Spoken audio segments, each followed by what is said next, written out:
ఒంటిమిట్టలో ఓ Telugu Desam party కార్యకర్తగా ఓ 3 రోజుల పాటు నా ప్రచారం ఇచ్చేశాను. మీకు అందరూ కూడా తెలుసు. సాధారణంగా బాలకృష్ణ గారు మీరు ప్రజాశక్తి, వృత్తిపరంగా మీకు పోటీ ఎవరితో ఉంటుందో, మీకు ఏదైనా నష్టం జరిగితే వేళ్లు ఆ వైపే చూపిస్తాయి.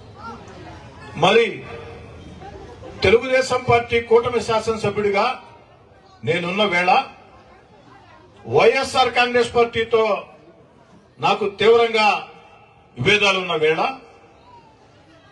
మరీ ముఖ్యంగా ఇటీవల కాలంలో YSR Congress party social media నా మీద విషం గక్కుతున్న వేళ, వైఎస్ఆర్ కాంగ్రెస్ పార్టీ పత్రిక టీవీ నా మీద విషం చిమ్ముతున్న వేళ అనుమానం ఎవరి మీద వస్తుంది సాధారణంగా. కానీ ఇవన్నీ కూడా పోలీస్ విచారణలో తేలాలి. అయితే నేను ఒక్కటి చెప్పదలుచుకున్నా, వైఎస్ఆర్ కాంగ్రెస్ పార్టీ నేతలారా మీకు చెప్తున్నా, ప్రజలకు కూడా తెలియాలని చెప్తున్నా, 14 నెలలైంది నేను 3వ ఎమ్మెల్యే ఎన్నికై. ఏ ఒక్కరినైనా నేను ఇబ్బంది పెట్టాను? ఏ ఒక్కరికైనా నేను నష్టం చేశాను? ఏ ఒక్కరిని ఇబ్బంది పెట్టాల, ఏ ఒక్కరికి నష్టం చేయాల.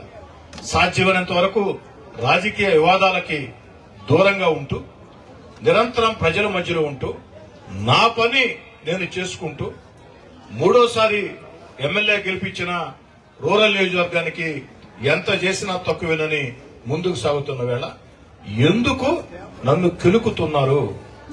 ఆ కిలుకుడు కాస్త ఎక్కువయ్యి ఈరోజు దుర్మార్గంగా నేను మాట్లాడక ముందే మీరెందుకు భుజాలు తోడుకుంటున్నారు?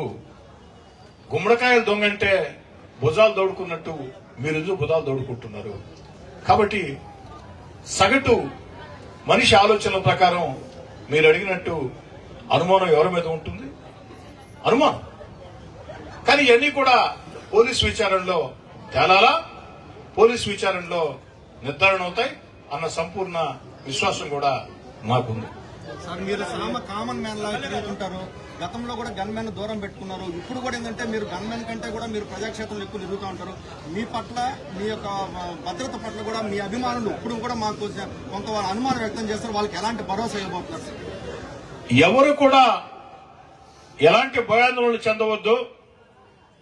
వైఎస్ఆర్ కాంగ్రెస్ పార్టీ ప్రభుత్వంలో 4 గన్మెన్లు నాకున్నారు. వైఎస్ఆర్ కాంగ్రెస్ పార్టీకి దూరంగా జరిగిన తర్వాత నన్ను మానసికంగా భయపెట్టేదానికి ఆనాటి ముఖ్యమంత్రి జగన్మోహన్ రెడ్డి గారి ఆదేశాలతో, ఆనాటి ప్రభుత్వ సలహాదారు సజ్జల రామకృష్ణారెడ్డి గారి ప్రత్యక్ష ప్రమేయంతో 2 గన్మెన్లని తొలగించారు. వారు 2 గన్మెన్లను తొలగించిన వేళ ఈ 2 గన్మెన్లు కూడా నాకు వద్దయ్యా, గన్మెన్లు లేకుండా నన్ను నేను ఎలా కాపాడుకోవాలో నాకు తెలుసు. 35 ఏళ్లుగా విద్యార్థి జీవితం దగ్గర నుంచి ప్రజా జీవితంలో ఉన్న జీవితంలో ఎంతో మందితో పోరాటాలు చేశా. నా జీవితం పూల పంపు కాదు, నా జీవితం ముళ్ళ దారి. ఆ ముళ్ళ దారిలో నడుచుకుంటూ వచ్చా. ఎంతో మందితో ఎన్నో పోరాటాలు చేశాం. కాబట్టి 2 కూడా మీరు తీసుకోబడి అని చెప్పని ధైర్యంగా పంపించాను. ఒక్క గన్మెన్ కూడా నాకు లేని రోజుల్లో నేను నమ్మిన నా వెంట నడిచిన కార్యకర్తలు వంతులు వేసుకుని బాధ్యతలు తీసుకుని రోజుకు 6 మంది నాకు అండగా నిలిచారు. వంతులు వేసుకుని అండగా నిలిచారు. అన్ని జాగ్రత్తలు కూడా తీసుకున్నాం. కాబట్టి ఖచ్చితంగా అన్ని జాగ్రత్తలు తీసుకుంటా. ఎందుకంటే ప్రాణం అంటే ఎవరికైనా తీపే. తెగించి పోరాటం వేరు, ప్రాణం అంటే ఎవరికైనా తీపే. తెగించి పోరాడతాం.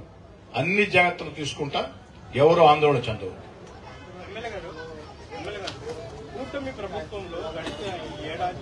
ఒకరి మార్చి గ్యాస్ బై ఎవరు ఒకరు కూటమి ప్రభుత్వంలో గడిచిన ఏడాది కాలంలో 16 మర్డర్లు జరిగాయి. అదేవిధంగా ఒక ఎమ్మెల్యేకు హత్య చేయాలని ప్రయత్నాలు చేస్తున్నారు. ఇక సామాన్య ప్రజల పరిస్థితి ఏమిటి? ఇక్కడ పోలీసు పూర్తిగా వైఫల్యం చెందిందని ఉమ్మడి నెల్లూరు జిల్లా ప్రజలు మొత్తం చెప్తున్నారు. మీరు కూటమి ప్రభుత్వం తరఫున ఎమ్మెల్యేగా ఏం చెప్తారు? పోలీసులు ఎక్కడా వైఫల్యం చెందలేదు. రౌడీజం మీద ఉక్కు పాదం మోపారు. రౌడీలు అంతు తెలుస్తున్నారు చంద్రబాబు గారి ఆదేశాలతో.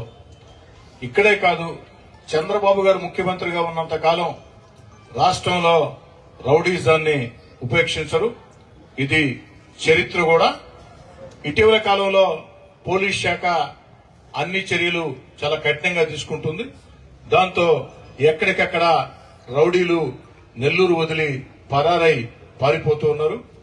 ఒక్కటి మీరు అర్థం చేసుకోండి, ఈ వీడియో బయటికి వచ్చింది అంటే ఈ వీడియోలో ఉన్న వ్యక్తిని ఇప్పటికే పోలీసులు అరెస్ట్ చేశారంటే అంటే వేరే నేర సంఘటనలో. కాబట్టి పోలీసులు కఠినంగా వ్యవహరించబట్టే, పోలీసులు ఉక్కుపాదం మోపబట్టే ఖచ్చితంగా ఇది సాధ్యం.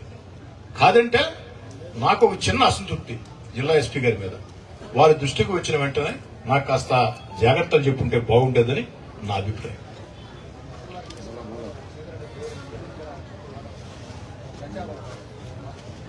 మంత్రివర్గ విస్తరణలో కోటమిరెడ్డి సోదరెడ్డి పేరుంది, అందుకే చుట్టూ వివాదాలు ఉన్నాయంటే దానికి నా కాడ సమాధానం లేదు. ఏమున్నాయి వివాదాలు?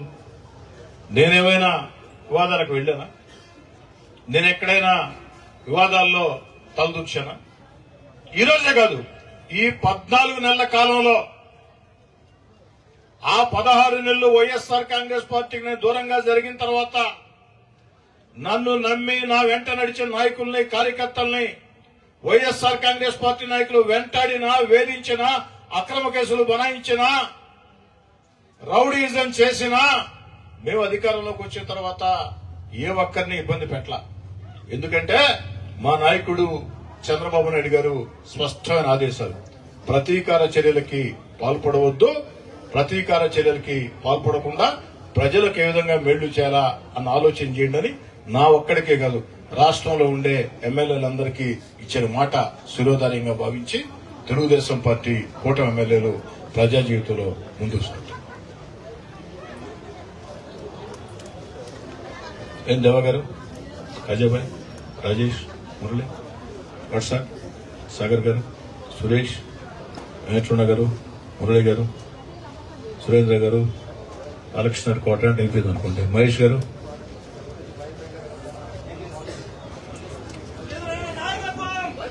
బాలకృష్ణ గారు,